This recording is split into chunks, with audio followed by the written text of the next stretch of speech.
Oke teman-teman, sekarang kita masuk ke pembahasan bagaimana caranya untuk play. Nah, di sini yang menarik, saya mengambil kata play dan pause itu karena play itu berkaitan erat dengan sebuah permainan, games. Saya melihatnya ini games dalam sebuah olahraga.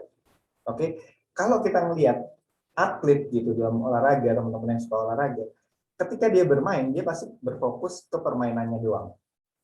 Kalau main bola, gimana caranya nyetak gol? Main tenis, bikin angka, skor. Yang silat, gimana caranya menuju target.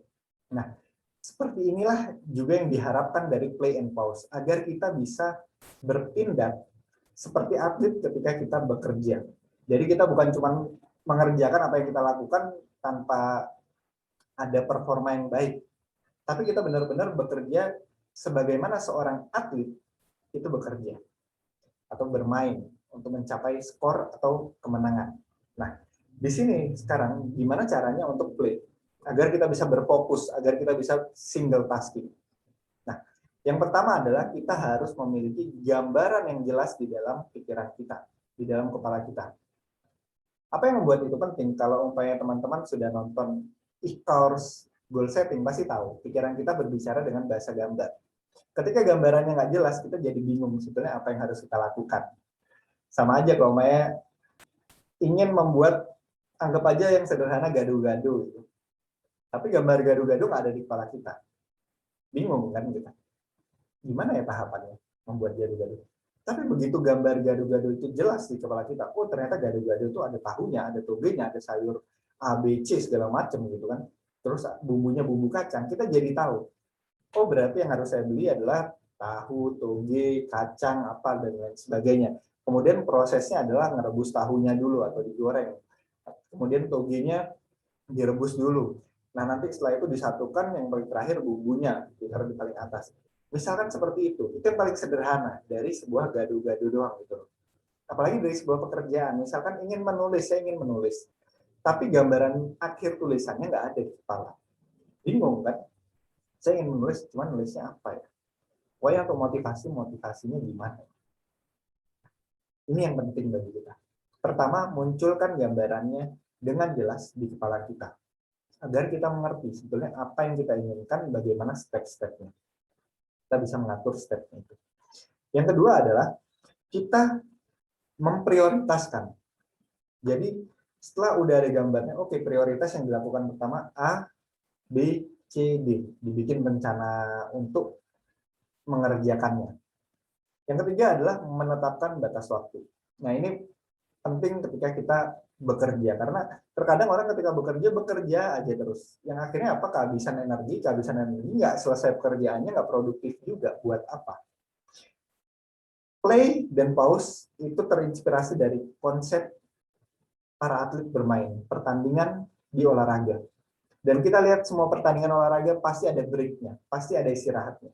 Bola pas 45 menit ada istirahatnya, tenis ada istirahatnya, voli ada istirahatnya. Nah inilah yang kita butuhkan. Jadi sebetulnya fokus pikiran kita itu, menurut penelitian, ada yang ngomong 45 menit, ada yang ngomong yang paling banter tuh 2 jam. 2 jam tuh udah banter banget. Lewat situ sebenarnya pikiran udah nggak bisa fokus. Nah, karena dari itu kita harus tahu terlebih dahulu, saya bisa fokus di berapa ya, 45 menit atau bisa sampai 2 jam. Nah, sebelum itu kita akan menetapkan batas waktu, misalkan saya cuma bisa fokus 40 menit. Oke, 45 menit bekerjaan ini harus dikerjakan. Selesai 45 menit, pasang alarm, udah pause nanti masuknya. Jadi 10 menit untuk break atau 5 menit untuk break. Kalau Kobe Bryant itu yang saya tahu, yang saya dapat baca, itu per 60 menit. Dia istirahat 10 menit sampai 15 menit. Jadi dia ketika latihan, dia akan 1 jam dribble. Gimana caranya teknik dribble. Selesai 60 menit, dia akan istirahat dulu 10 menit. Tarik nafas kalau istilahnya orang-orang itu. Setelah itu dia akan masuk ke 60 menit berikutnya untuk melempar. Melempar selama 60 menit, kemudian dia akan istirahat lagi 10 menit. Nanti masuk lari, begitu terus. Nah itulah yang kita pakai juga. Jadi kita tarik nafas, kita butuh pause di antara setiap pekerjaan kita. Yang fungsinya pause itu seperti interval dalam detak jantung. Kalau detak jantung naik terus, yang terjadi apa? Biasanya begitu turun langsung rata. Nah, tapi detak jantung yang baik kan seperti ini. Turun, naik, turun, naik, turun. Nah, itu yang kita inginkan. Jadi ada istirahatnya, ada tarik nafasnya. Yang terakhir adalah mendesain lingkungan kita agar kita terjauhkan dari distraksi. Nah, ketika ingin play, ingin mengerjakan sesuatu, matikan notifikasi HP. Kalau saya biasanya bukan dimatikan total, saya hilangin itu apa wifi-nya, saya matikan dulu. Kemudian suaranya saya silent. Kemudian hal-hal lain saya pinggirin. Saya udah mendesain pokoknya dari jam 8 sampai jam 9 saya melakukan ini. Dan nggak boleh ada yang ganggu. Saya akan ngomong ke orang-orang, saya akan ngomong ke teman saya. Dari jam 8, jam 9 saya nggak bisa diganggu. Nah, nanti setelah itu baru bisa ada kontaknya. Nanti jam 9 saya akan istirahat 10 menit, kalau memang kerjanya berat banget itu saya kerjain istirahatnya 15 menit. Nanti jam 9.15 baru mulai kerja lagi. Nah, itulah play dan pause. Bagaimana caranya kita bekerja layaknya kita seorang atlet yang bermain di lapangan. Fungsinya apa? Jelas agar bisa mendapatkan hasil yang kita inginkan, agar kita produktif dalam mengerjakan sesuatu. Nah, setelah kita tahu gimana caranya play, kita juga harus tahu gimana caranya pause, agar kita nggak cuma berhenti doang. 10 menit berhenti cuma nggak ngapa-ngapain. Atau nggak ngelakuin hal yang nggak jelas. Yang akhirnya apa? Yang akhirnya energinya tetap habis di 10 menit berikutnya.